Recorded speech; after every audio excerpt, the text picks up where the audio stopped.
I am sure many of you remember those mysterious figures.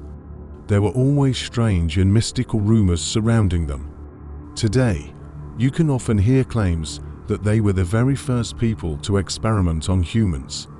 But back in the Middle Ages, people believed that the mask on their heads gave them the look of the ancient Egyptian god Anubis, who was seen as a guide into the world of the dead.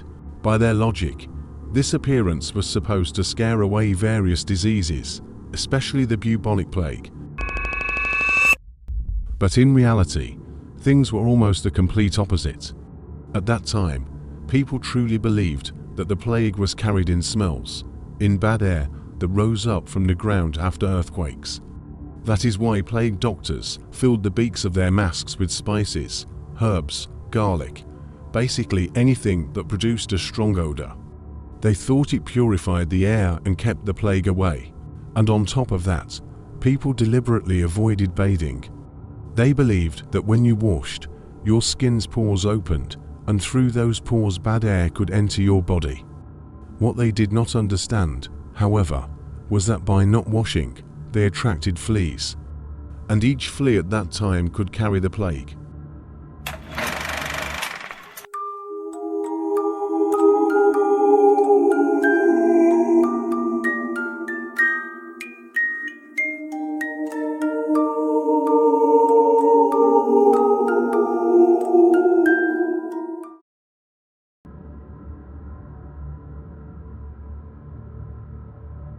Plague doctors even rubbed human feces into infected swellings and sometimes let chickens peck at the growths on sick people's bodies, believing the birds could pull the disease out. So, it is clear where this story is going.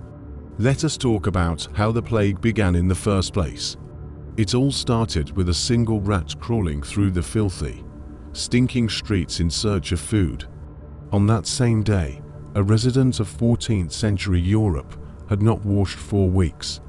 As you can already imagine, that was nothing unusual back then. In fact, apart from thinking that not washing was healthy, people also believed that bathing was a sin. They thought that if you bathed, you were vain, prideful, and trying to change God's design. And for that, you would face punishment. Back to the rat. As it scurried through the dirty tunnels, a flea leapt out of a pile of garbage and bit it. The flea had no idea that the rat already carried a deadly infection, the bacterium Yersinia pestis. If you have not yet realized what that meant for the world, let us continue. Unlike many other insects, fleas have a thickening in their esophagus that provides the perfect place for bacteria to thrive, especially bacteria like Yersinia pestis, which this flea had just picked up from the rat. The flea itself was fine. It simply kept jumping around. But for the unwashed man, things were about to get bad. The flea landed on his filthy socks, climbed up to his leg, bit him, and injected its saliva into the wound. Along with the saliva came the deadly bacterium. The bite became inflamed, and soon the man's body was covered in huge black boils.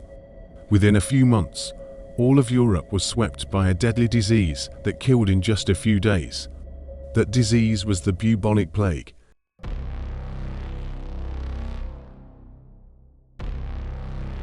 As you can see, many factors led to the disaster of the 14th century.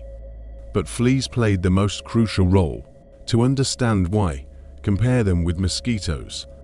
A mosquito can be slapped away easily, but a flea is nearly indestructible.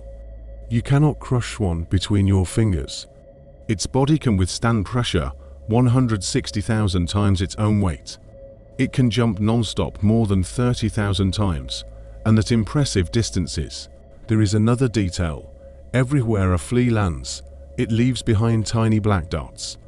If you put a sheet of paper on the floor near your couch or under a cabinet, by morning you will know if you have fleas in your home. Back in the 14th century, fleas multiplied endlessly. A single flea could lay up to 50 eggs per day. In every household, there were hundreds of them. And nobody had the slightest idea that fleas carried bacteria. The plague was called bubonic for a reason. The bodies of the infected were covered with large, swollen lumps, buboes. Similar to round lumps, but black. After they appeared, death usually followed. Worse, the bacteria inside these swellings could survive 4 weeks even after a person had already died. Within days, these buboes would burst like poached eggs, leaving black craters all over the victim's body. Some accounts claim that in the final stage, the plague victim's body looked like a walking black skeleton.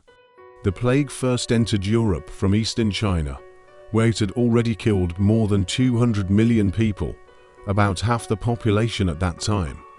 But here is another terrifying question. What did people do with the mountains of dead bodies? There were so many corpses that graveyards quickly filled up, yet people kept dying by the hundreds every day.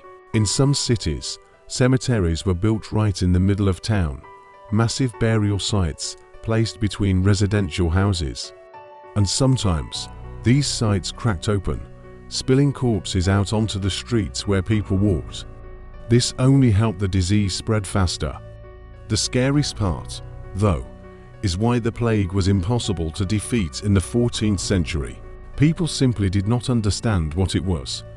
And because of that, they fought it in ways that only made things worse, helping the plague spread even faster. They knew it was contagious, but they imagined it in the wrong way. On posters, the plague was shown as death itself, the rider of the apocalypse, sent from the heavens to punish people for their sins. Even scholars at the University of Paris insisted that the plague was caused by a rare triple conjunction of Saturn, Jupiter, and Mars. They believed the planets had poisoned the Earth with toxic vapors, the so-called miasmas. And in a strange way, that idea seemed to fit. After all, the medical barracks where plague victims were kept really did reek of decay. People were rotting alive, filling the air with a horrible stench. And it seemed logical that breathing in such air could kill you. But the fatal mistake was this: people closed their windows tight to keep out the miasmas. They sat locked in dark, stuffy rooms, exactly the kind of environment fleas loved. Meanwhile, priests and theologians declared that exterminating fleas was forbidden, since fleas were God's pearls. Of course, no one had any idea that the real culprit was bacteria living inside the fleas. The streets collapsed into chaos. People lost all hope. Mothers abandoned their children. Plague doctors, realizing their patients would not survive, often robbed them and left. Rumors spread that gravediggers, not wanting to return to the same house twice, threw both the living and the dead into their carts and buried them together. Still, people tried their own methods to fight the disease. Some believed they needed to punish themselves to earn God's mercy.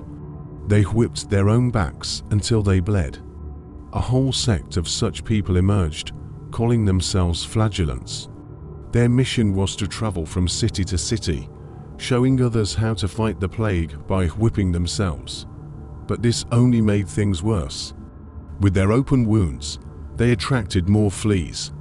In fact, it was the flagellants who brought the plague to Strasbourg, a city that had been plague-free before their arrival.